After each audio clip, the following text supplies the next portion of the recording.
आज मैं आपके लिए सुपर टेस्टी नमकीन की रेसिपी ले आई हूँ जो बनाना बहुत ही आसान है।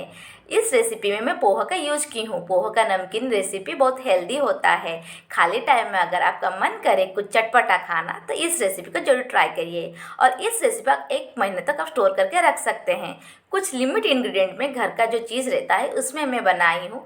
अच्छा स्पाइसी है, फ्लेवर बहुत अच्छा है और सीक्रेट मसाला इसमें ऐड की हूँ। एक बार इसको ज़रूर बनाइए, सबको बहुत पसंद आने वाला रेसिपी है। चलिए देखते हैं मैं कैसे बनाती हूँ। Hello friend, welcome to my channel. आज मैं आपके साथ एक शानदार रेसिपी शेयर करने जा रही हूँ। Let's start our recipe. Poha का रेसिपी स्टार्ट करने से पहले चलिए कढ़ाई को अच्छे से हीट कर लेते हैं। अब तक कढ़ाई अच्छे से हीट हो चुका है। अब मैं यहाँ पर पोहा ऐड कर रही हूँ।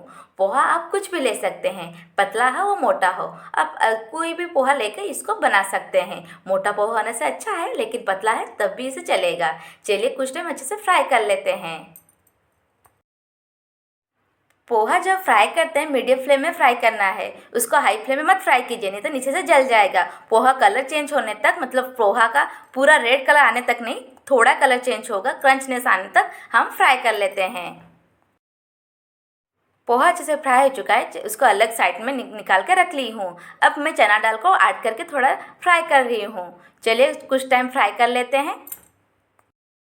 चना दाल अच्छे से फ्राई हो चुके हैं, अलग साइड में रख लेते हैं। अब चलिए मसाला रेडी कर लेते हैं। जो सीक्रेट मसाला इस रेसिपी में सुपर टेस्टी डिलीशियस टेस्ट देने के लिए जो मसाला रेडी करूँगी, मैं यहाँ पर साबुत धनिया यूज की हूँ। आप जितना साबुत धनिया यूज़ करेंगे उसका आधा क्वांटिटी में जीरा यूज़ करेंगे। जैसे कि 1 चम्मच मेरा साबुत धनिया हुआ तो आधा चम्मच मेरा हो गया जीरा। एंड सेम जीरा जितना ऐड करेंगे सौंफ भी उतना ऐड करेंगे। यहाँ पर मैं हींग यूज़ की हूँ। हींग ऐड करने से उसका फ्लेवर बहुत अच्छा आता है।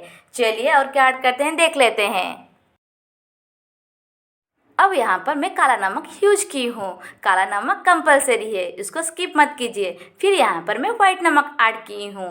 व्हाइट नमक ऐड करने के बाद यहाँ पर मैं कुछ जिंजर एंड गार्लिक भी यूज करूँगी। जिंजर को मैं ग्रेटेड करके रखी हूँ और गार्लिक को ऐसे ही साबुत रखी हूँ। चलिए जिंजर एंड गार्लिक को ऐड कर लेते हैं, फिर उसका पेस्ट बना लेते हैं। पेस्ट भी बिना पानी से, आप यहाँ पर बिल्कुल पानी या ऑयल कुछ भी यूज मत कीजिए। और देखिए दरदरा टाइप का रहेगा, इसको इतना ही कीजिए। पूरा पेस्ट उसको बनाना ज़रूरत ही नहीं है, उतना ही कीजिए। बादाम एक साइड में फ्राई कर रही थी, देखिए फ्राई ऑलमोस्ट तो फ्राई हो चुका है। जब अच्छे से फ्राई हो जाएगा तब उसको एक प्लेट में निकाल कर साइड में रख लेते हैं। बादाम तो फ्राई हो चुका है। अब चलिए सारे बादाम को निकाल कर अलग साइड में रख लेते हैं। बादाम का यूज बाद में होगा।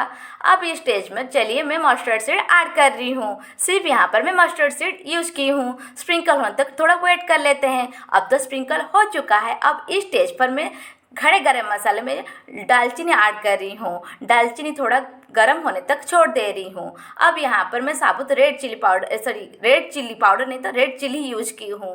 और कुछ तोड़ के भी इसमें यूज की हूँ। अगर चाहे तो आप साबुत भी ऐड कर सकते हैं। फिर कुछ टाइम तक इसको अच्छे से फ्राई कर लेते हैं। कुछ टाइम वेट कर लेते हैं, अच्छे से गर्म हो जाए। उसके बाद कुछ मसाला यहाँ पर ऐड कर लेंगे। अब इस स्टेज पर मसाला ऐड कर लेते हैं। सारे मसाला ऐड करके कुछ टाइम चलिए फ्राई कर लेते हैं अच्छे से। मसाला को कुछ टाइम फ्राई करने के बाद अब इस स्टेज पर मैं कड़ी पत्ता का यूज़ करूँगी। आप कड़ी पत्ता भी बोल सकते हैं या मीठा नीम भी बोल सकते हैं। यहाँ पर मैं कड़ी पत्ता ढेर सारा यूज़ की हूँ। अगर आपको ढेर सारा यूज़ नहीं करना है तो कम भी यूज़ कर सकते हैं, लेकिन ज़रूर यूज़ कीजिए। फिर कुछ टाइम इसको अच्छे से फ्राई कर लेते हैं। अब इस स्टेज पर मैं ग्रीन चिली ऐड की हूँ। अगर आपको ज़्यादा तीखा नहीं खाना है तो कम ग्रीन चिली का यूज़ कीजिए, नहीं तो पाउडर भी चाहे तो ऐड कर सकते हैं, रेड चिली पाउडर। यहाँ पर मैं रेड चिली पाउडर यूज़ नहीं की हूँ। सिर्फ कलर के लिए यहाँ पर मैं कश्मीर रेड चिली का पाउडर यूज़ की हूँ। कलर अच्छा आने के लिए Kashmir red chilli powder use की हूँ। अगर आप चाहें तो इसको स्किप कर सकते हैं। अब इस स्टेज पर मैं हल्दी यूज़ कर रही हूँ। हल्दी आपके लिए बिल्कुल ऑप्शनल है, अगर चाहे तो ऐड कीजिए, नहीं तो आप स्किप कर सकते हैं, बिल्कुल ही ऑप्शनल है। अब सारे मसालों को अच्छे से मिला ली हूँ। इसके बाद जो रोस्ट करके बादाम रखी थी उसको ऐड कर रही हूँ और चना दाल ऐड की हूँ। मैं जितना बादाम का क्वांटिटी ली थी उतना ही चना दाल का क्वांटिटी ली हूँ। इसमें कुछ क्वांटिटी नहीं, आप जितना लेना चाहते हैं ले सकते हैं, लेकिन मैं सेम क्वांटिटी में ली हूँ। चलिए अच्छे से कुछ टाइम फिर मिला लेते हैं। अब इस स्टेज पर फ्राई हुआ जो पोहा था ऐड कर रही हूँ। चलिए ऐड कर लेते हैं, अच्छे से इसको मिला लेते हैं कुछ टाइम अच्छे से। अब जब आप मिलाएंगे तब आप फ्लेम पूरा बंद रखिए। जब पोहा ऐड करेंगे उस टाइम पर आप फ्लेम को पूरा बंद रखना है। बंद रखकर आप इसको मिलाइए। जब तक मसाला अच्छे से फ्राई करेंगे तब तक आपका फ्लेम चालू रहेगा। उसके बाद फ्लेम को बंद कर लीजिए, इसके बाद पोहा ऐड कीजिए। चलिए कुछ टाइम अच्छे से इसको मिला लेते हैं। फ्रेंड्स, अब हमारा सुपर टेस्टी नमकीन की रेसिपी बनके रेडी हो चुका है। एक बार इसको ज़रूर बनाइए, उसको स्टोर करके रखिए। If you like my recipe then like, share and subscribe to my channel. Thanks for watching.